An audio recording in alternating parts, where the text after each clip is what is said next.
Magandang umaga mga kamaster.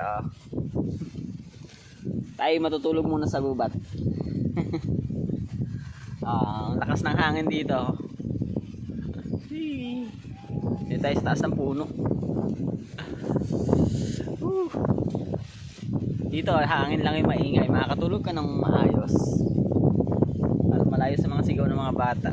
Yung mga pamangkin ko napakaingay. Tapos si mama sigaw pa ng sigaw.